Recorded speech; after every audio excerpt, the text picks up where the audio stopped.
I never thought playing Pokemon would be scary.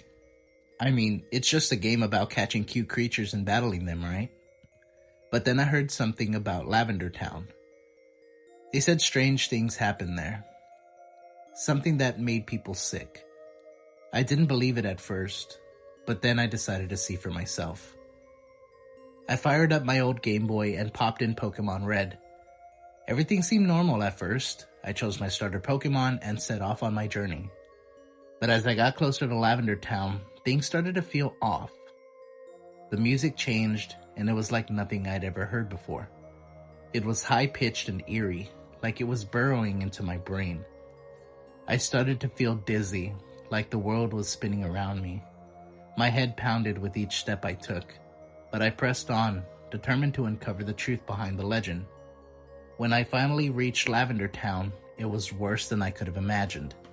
The town was shrouded in fog, and the music was so loud it felt like it was tearing through my skull. I stumbled through the streets trying to find the source of the sound. That's when I saw it, a figure standing in the center of town, bathed in an eerie glow. It was a Pokemon, but unlike any I'd ever seen before. Its eyes glowed red and its mouth curled into a sinister grin. I tried to run, but my legs wouldn't move. I was trapped at the mercy of whatever dark force lurked in Lavender Town.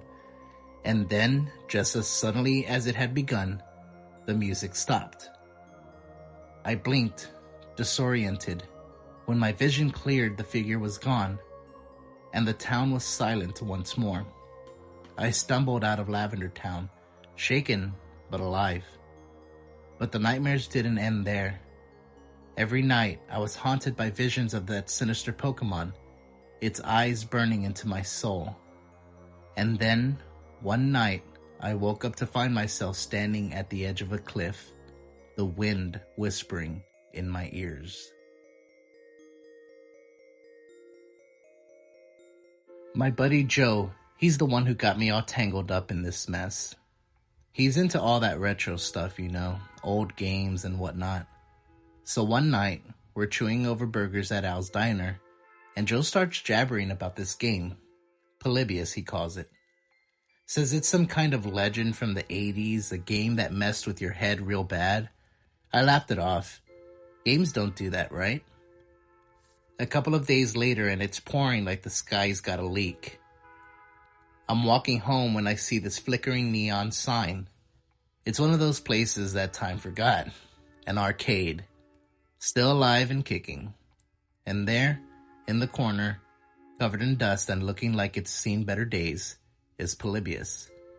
I felt my heart do a little funny skip. It can't be, I think. But there it was, just like Joe said. All black and ominous with a weird, hypnotic pattern scrolling on the screen. Now, I ain't superstitious, but something about that machine gave me the creeps. Still, curiosity got the better of me. I figured, what's the harm, right?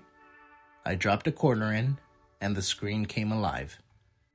The sounds, colors, they were like nothing I'd seen before. It was all abstract and swirly, like being sucked into a kaleidoscope.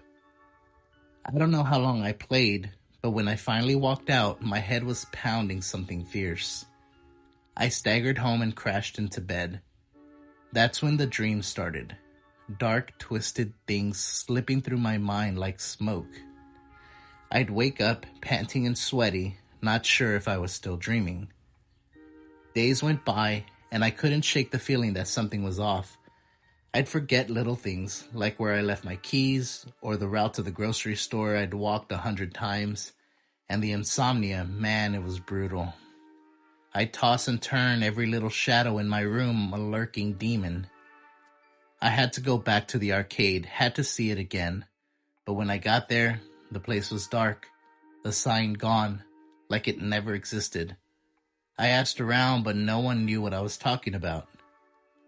That's when I started seeing them. Figures out of the corner of my eye, always just out of sight. Whispering voices that hushed the moment I turned. I was losing it, had to be. I went to Joe, told him everything.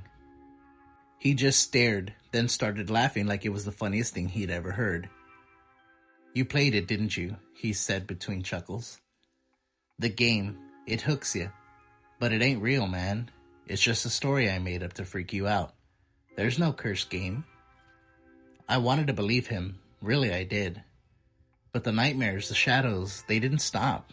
It didn't make sense. If Polybius was just a story, then what was happening to me?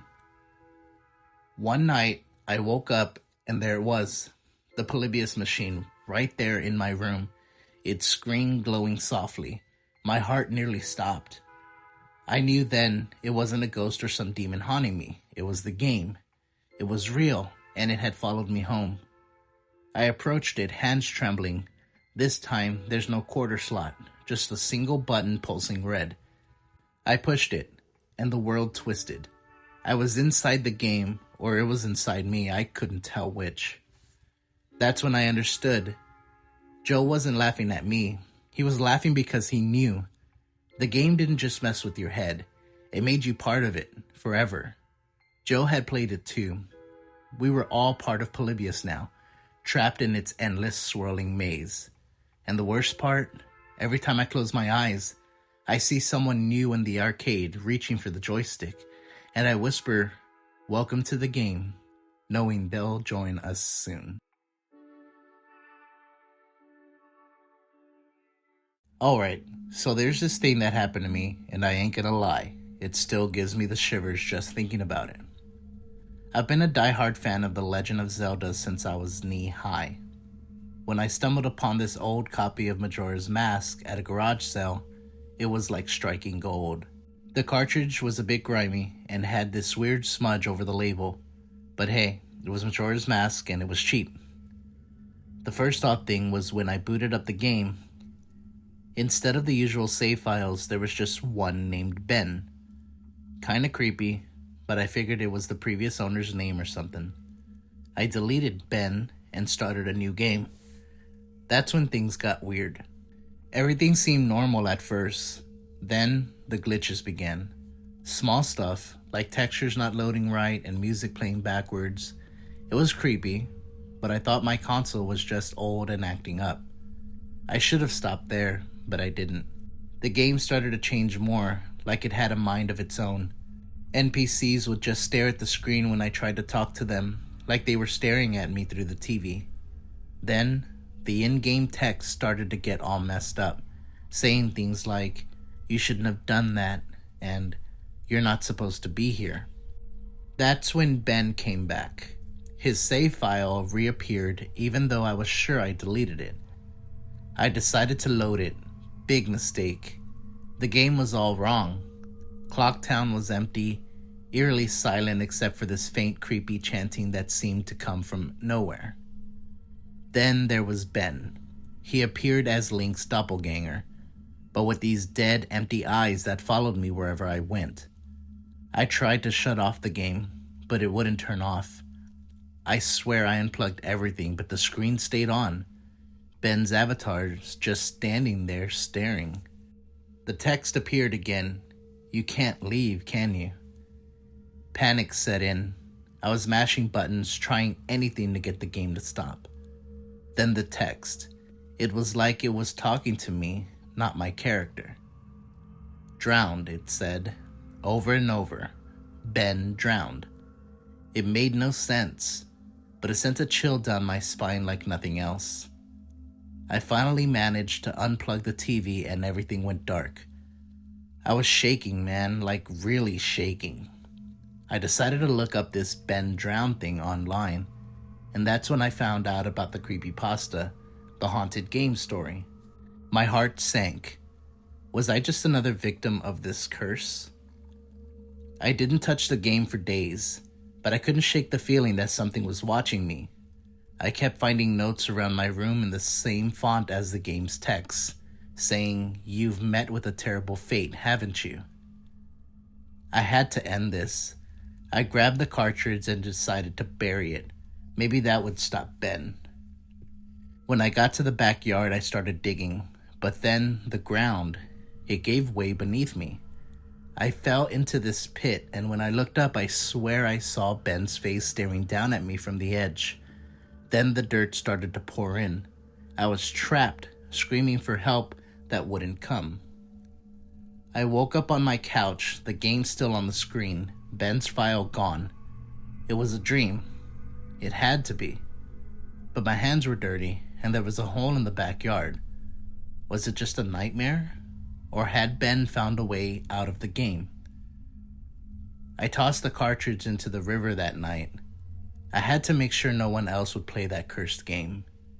But sometimes late at night I still hear the faint chanting, and I wonder if Ben is really gone, or if he's just waiting for the next player to pick up the controller.